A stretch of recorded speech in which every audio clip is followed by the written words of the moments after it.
అందరి దేవతలకు పండుగలు ఉన్నట్లుగానే కాలానికి సంబంధించిన ఒక పండుగ ఉంది. ఆ పండుగే ఉగాది. ఈ ఉగాది పండుగ చైత్రమాసంలో వసంత ఋతువులో వస్తుంది. ఇది ఋతువులలో మొదటిది కనుక ఋతువులకు రాజు. అందుకే శ్రీకృష్ణ పరమాత్మ ఋతూనాం కుసుమాకరః అంటే ఋతువులలో వసంత ఋతువును నేనే అన్నాడు. దాంట్లో నేనే ముఖ్యమైనది అన్నాడు.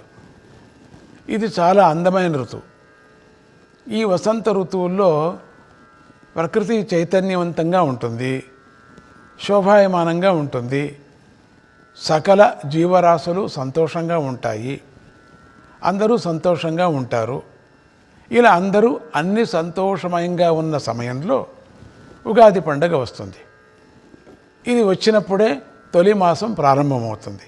అలాగే మనకు తొలి ఋతువు, తొలి పక్షం, తొలి తిథి కూడా ప్రారంభమవుతుంది. ఇంత విశేషం గల ఈ ఉగాది రోజునే బ్రహ్మదేవుడు కాలగణనను ప్రారంభించాడు. కనుక ఇది సృష్టి ప్రారంభం కావటానికి తొలి రోజుగా చెప్పబడింది. అంచేత ఈ తొలి రోజు ఉగాది పండుగ ప్రసిద్ధి చెందింది. మన పండుగలన్నిటికీ తొలి పండుగ అయింది. నిజానికి ఈ ఉగాది పండుగను కాలపురుషుడైన భగవంతుడు మనలను అనుగ్రహించటం కోసమే అవతరింపజేశాడు. ఎందుకు అంటే గత సంవత్సరంలో చేసిన తప్పులు తిద్దుకోవటానికి, మంచి దారిలో నడవటానికి ఈ ఉగాదిని మనకు పంచాంగమనే ఒక వరం ద్వారా అనుగ్రహించాడు. పంచాంగంలో కాలపురుషుడైన భగవంతుడు ప్రజలందరికీ తగినట్లుగా ఫలాఫలాను రాసి అనుగ్రహించాడు. కనుక వాటిని తెలుసుకోవటం వల్ల మనకు కాలం యొక్క తీరు తెన్నెలు తెలుస్తాయి. అంటే ఏ సమయంలో ఏ పనులు చేయాలి, ఏ పనులు చేయకూడదు అనే విషయాలు తెలుస్తాయి, శుభాశుభాలు తెలుస్తాయి. ఇలా పంచాంగం చెప్పిన ప్రకారం నియమాలను ఆచరించిన వాడికి కాలం విలువ తెలుస్తుంది. ఇక ఆ ధర్మాత్ముడికి ఎదురు ఉండదు కదా, అతడి యొక్క జీవితం సుఖంగా సాగుతుంది. ఇతడికి ధనానికి సంబంధించిన ఆదాయ వ్యయాల గురించి తెలుస్తుంది. సమస్థితి అలవడి అతడు ధైర్యంగా జీవిస్తాడు. జీవన పయనంలో ఎదురయ్యే ఆటుపోటులను, ఒడిదుడుకులను సమర్థవంతంగా ఎదుర్కొంటాడు. కాలం మీద ఒక గమనిక ఉంటే మనిషి ఒక పద్ధతిగా నడుచుకుంటాడు. కార్యదక్షుడై తన ప్రణాళికలోని లక్ష్యాలను సాధిస్తాడు. ఇంకా ఎన్నో ప్రయోజనాలను పొందుతాడు. ఇక కాలం మీద గమనిక లేని వాడికి కాలం విలువే తెలీదు. అతడు ఎంత చక్కని ప్రణాళికను రూపొందించుకున్నా దానిని సాధించలేడు. అంటే ప్రయోజనం లేనివాడవుతాడు. కనుక ఉగాది పండుగ కాల నియమావళిని తెలిపే పండుగ అని ప్రతి ఒక్కరూ తెలుసుకొని నియమాలను ఆచరించి అలా ఆచరించిన వాడు భగవంతుణ్ణి పూజించిన వాడు అవుతాడు. ప్రతి మనిషికి తన పనులు నెరవేరాలనే ఆశ ఉంటుంది, తన ఆశయాలు ఫలించాలనే కోరిక ఉంటుంది. వ్యాపారస్తులు ఈ సంవత్సరం అంతా లాభదాయకంగా ఉండాలని కోరుకుంటూ ఉంటారు కదా. ఇక రైతన్నలు ఈ ఏడాది అంతా కూడా పంటలు బాగా పండాలని ఆశిస్తూ ఉంటారు. ఇలా అన్ని రంగాల వారు ఏ కష్ట నష్టాలు రాకుండా ఈ సంవత్సరం అంతా లాభసాటిగా ఉండాలని భగవంతుణ్ణి ప్రార్థిస్తూ ఉంటారు. అంచేత అందరూ కూడా ఈ రోజున భగవంతుడు ప్రసాదించిన పంచాంగం ద్వారా ఆచరించవలసిన నియమాలను తెలుసుకొని ఆచరించాలి. ఆ పంచాంగంలో కాలపురుషుడైన భగవంతుడు మన భవిష్యత్తును తెలిపాడు, ఆచరించవలసిన మంచి చెప్పాడు, ఆచరించకూడని చెడును కూడా చెప్పాడు. కనుక ప్రతి మనిషి పంచాంగాన్ని ఆధారంగా తెలుసుకొని చేసుకొని అది చెప్పినట్లుగా ఆచరిస్తూ నడవటం వల్ల విఘ్నాలను అధిగమిస్తాడు, ఉపాయంగా కష్టాలను నివారించుకుంటాడు, విజయాలు సాధిస్తాడు. ఇది కాలపురుషుడైన భగవంతుడు మన మీద చూపించిన అపార దయ. ఉగాది పండగ నాడు పంచాంగ రూపంలో మనకు చేసిన గొప్ప ఉపకారం అంతేకాకుండా భగవంతుడు 6 రుచులతో కూడిన ఉగాది పచ్చడి ద్వారా అరిషడ్ వర్గాలను జయించాలని సూచించాడు. అయితే ఆ 6 శత్రువులను ఎలా జయించాలి అంటే సహనంతో జయించాలి. అమృతం కోసం ప్రయత్నించినప్పుడు ముందుగా విషం పుట్టింది కదా, దాన్ని శంకరుడు స్వీకరించాడు. దాని ప్రభావాన్ని సహించిన తర్వాతే అమృతం పుట్టింది కదా. అలాగే వజ్రాల కోసం ప్రయత్నించినప్పుడు ముందుగా గవిలో బొగ్గులు లభిస్తాయి. వాటిని ఓపిక స్వీకరించిన తర్వాత వజ్రాలు లభిస్తాయి.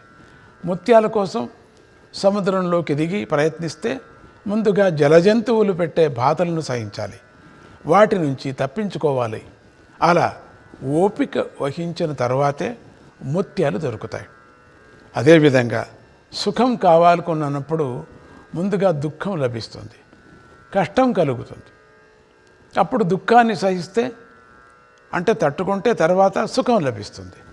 కనుక జీవన పయనంలో ఓర్పు అనేది చాలా ముఖ్యం.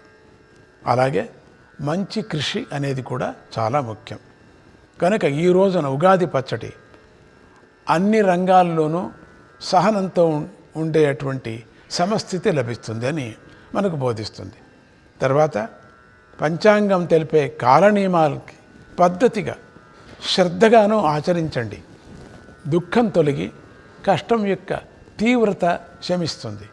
ఇలా ఉగాది పండుగ మనిషికి సమబుద్ధిని సమతౌల్యాన్ని అనుగ్రహించి ధైర్యవంతుడిని చేస్తుంది, మనిషికి విజయాన్ని అందిస్తుంది. ఈ పరాభవ సంవత్సరానికి రాజు గురుడు, మంత్రి కుజుడు, సేనాపతి అర్ఘ్యాధిపతి, మేఘాధిపతి చంద్రుడు, సస్యాధిపతి శుక్రుడు, ధాన్యాధిపతి బుధుడు, రసాధిపతి సూర్యుడు, నీరసాధిపతి గురుడు. వీరు ఈ పరాభవ సంవత్సరానికి నవనాయకులుగా ఉన్నారు. ఈ నవనాయకుల్లో 7 శుభులు, 2 పాపులు ఉన్నారు. కనుక ఈ సంవత్సరంలో అన్ని రంగాలు అభివృద్ధి పథంలో నడుస్తాయి. సంక్షేమ పథకాలు చక్కగా అమలు జరుగుతాయి.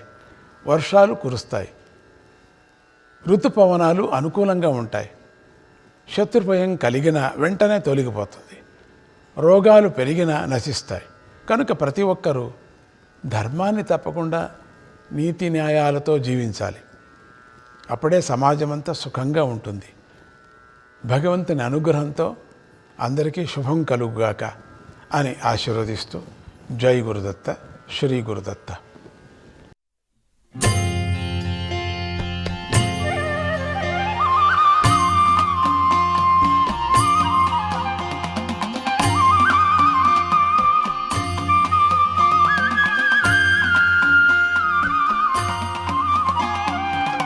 వెంకటరమణ సంకటహరణ కింకరపాల గోవింద.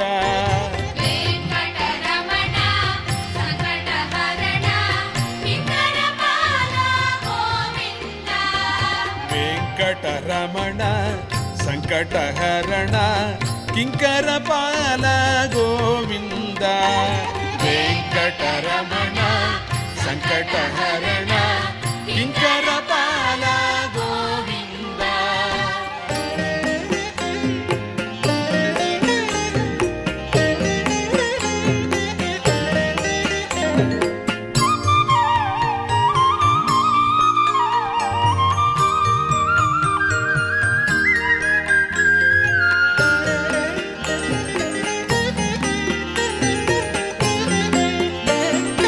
పరమ పావన పంకజనగన పద్మావతి ప్రియ గోవింద. పరమ పావన పంకజనగన పద్మావతి ప్రియ గోవింద. వెంకటరమణ సంకటహరణ కింకరపాల గోవింద. వెంకటరమణ సంకటహరణ కింకరపాల గోవింద.